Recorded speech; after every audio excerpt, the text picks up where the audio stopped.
किसान आंदोलन से जुड़ी बड़ी खबर है। संदिग्ध युवक से पूछताछ में खुलासा हुआ है। सोनीपत के न्यू जीवन नगर का है आरोपी।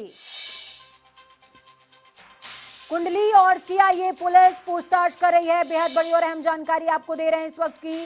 पुलिस पूछताछ में आरोपी युवक बोला, क्या बोला वो आपको बता रहे हैं। किसानों ने अगवा करके झूठ बोलने को कहा। क्या कुछ कहा युवक ने, सुनिए।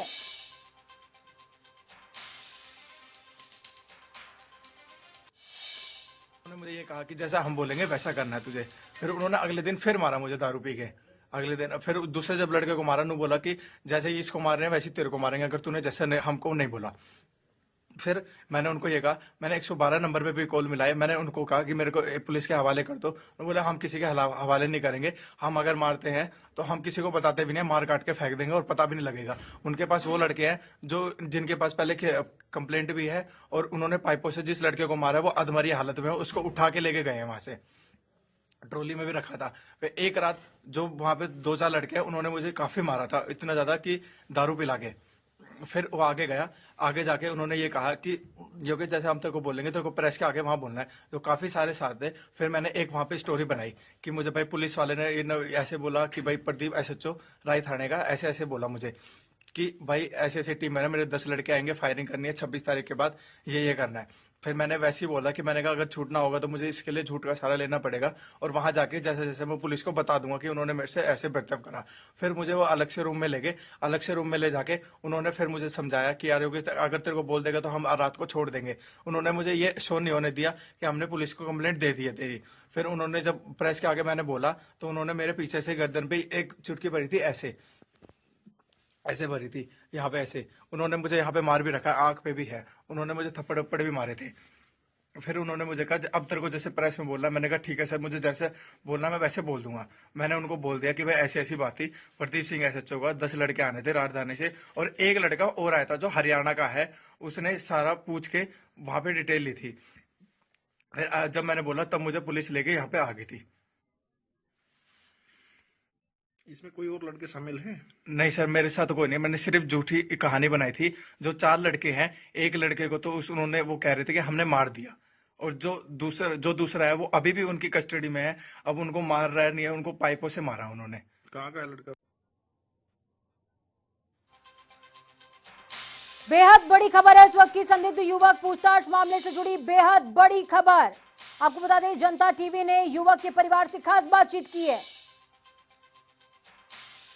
सोनीपत का रहने वाला है आरोपी। बेहद बड़ी खबर, आरोपी नहीं करता था कोई काम। आरोपी के पिता और भाई को हिरासत में लिया गया है। संदिग्ध युवक पूछताछ मामले में बेहद बड़ा और अहम खुलासा है। जनता टीवी ने युवक के परिवार से खास बातचीत करी है।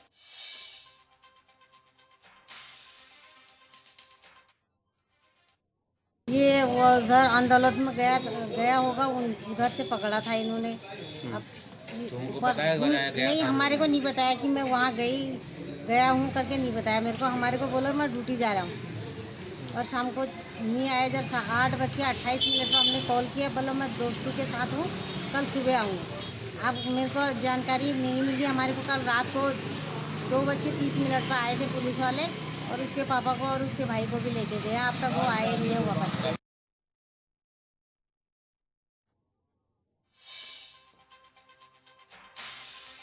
तय स्थान से बाहर किसी को नहीं अनुमति। किसान आंदोलन में पकड़े युवक का मामला है। बेहद बड़ी खबर आपको बता रहे हैं। मामले में मुख्यमंत्री मनोहर लाल का बयान भी सामने आया है। पुलिस अभी भी पूछताछ कर रही है, ये कहना है सीएम मनोहर लाल का। उन्होंने कहा कि कुछ भी कहने से पहले पूछताछ होना जरूरी, कार्रवाई होनी जरूरी। पूछताछ से पहले कुछ भी कहना ठीक नहीं है। किसानों की ट्रैक्टर यात्रा पर बोले हैं सीएम। सुरक्षा व्यवस्था के इंतजामात किए गए हैं। सभी अपनी अपनी जगह पर कार्यक्रम करेंगे। क्या कुछ कहा मुख्यमंत्री ने, सुनिए। अभी चूंकि पुलिस पूछताछ कर रही है और जब तक पूछताछ पूरी नहीं होती है उस समय तक कुछ भी कहना उचित नहीं है। जब पूछताछ पूरी हो जाएगी उसके बाद उसका आधिकारिक बयान आप लोगों को दिया जाएगा। तो इस खबर पर ज्यादा जानकारी के लिए राम सिंह मार हमारे संवाददाता सोनीपत से लाइव जुड़ चुके हैं हमारे साथ में। राम, आपसे जानना चाहूंगी मैं कि क्या कुछ अपडेट है पूरे मामले में अभी तक की? देखिए पूजा, जिस प्रकार से योगेश जो है आरोपी के तौर पर जो गिरफ्तार किया गया है और हालांकि उसका जो अलग अलग वीडियो है वो वायरल हो रहे हैं और एक वायरल वीडियो जो पहले किसानों द्वारा किया गया था और प्रेस कॉन्फ्रेंस की गई थी, उसके बाद एक दूसरा वीडियो है वो भी सामने आया जिसमें योगेश जो है सीधे तौर पर ये कहता नजर आ रहा है कि किसानों द्वारा मारपीट करके उसको दारू पिलाकर उसके साथ मारपीट की गई है और मारपीट उसको जबरदस्ती कर प्रेस कॉन्फ्रेंस में शामिल किया था और उसे जबरदस्ती बुलवाया गया था, ऐसा योगेश लगातार वीडियो में कहता हुआ नजर आ रहा है। और अलग अलग हालांकि उससे जब पूरी गहनता से पूछताछ की जा रही है, बातचीत है, किसी दबाव में उसने ये भी कहा कि वो किसी दबाव में ये बयान नहीं दे रहा बल्कि पूरे होशो हवास में यह बयान दे रहा है। और इस प्रकार की वीडियो कहीं ना कहीं अलग अलग प्रश्न चिन्ह जो है वो खड़े करती है। आखिर इसके पीछे कौन लोग हैं और क्यों आंदोलन को इस प्रकार से खराब करने की कोशिश कर रहे हैं, या इसके पीछे योगेश को पकड़वाने के या गोली चलाने का मामला, इस प्रकार की जो बातें कही गई आखिर कौन है, क्योंकि ये बात अभी इन्वेस्टिगेशन में है। योगेश से लगातार कुंडली थाना पुलिस और जो सीआईए सोनीपत है वो लगातार जो है वो पूछताछ कर रही है। हालांकि अभी जो योगेश की वीडियो जो वायरल हो रही है, वायरल वीडियो में योगेश लगातार ये कहता नजर आ रहा है कि उसने एक मन घड़त जो कहानी है वो मौत के डर से या एक मारपीट के डर से कहीं ना कहीं उन्होंने ये बनाई और जो किसानों द्वारा या जो तथाकथित जो किसान है उनके बिहाफ पर ये ऐसा बोलने को मजबूर किया गया। ऐसा किसान जो योगेश है वो लगातार वीडियो में कहता हुआ नजर आ रहा है। और वहीं दूसरी तरफ उनके परिजनों से जब बातचीत करने के लिए हम पहुंचे तो उनके परिवार ने जनता टीवी से एक्सक्लूसिव बात की और तब उन्होंने ये उसकी माताजी ने ये बताया कि योगेश जो है वो 20 तारीख के आसपास जो है घर ना आने के लिए उसने कॉल किया था और बातचीत करने के दौरान उसने यही कहा था कि मैं घर नहीं आऊंगा और अपने दोस्तों के साथ है। हालांकि उसके बाद वो अगले दिन भी घर नहीं पहुंचा, तो उसके बाद परिजनों ने जो सेक्टर 15 सोनीपत है उसमें कंप्लेंट दर्ज कराई और उसके ठीक अगले दिन ही जो जिस प्रकार पूरा मामला सामने देखने को मिलता है, रात को प्रेस कॉन्फ्रेंस और प्रेस कॉन्फ्रेंस के बाद ही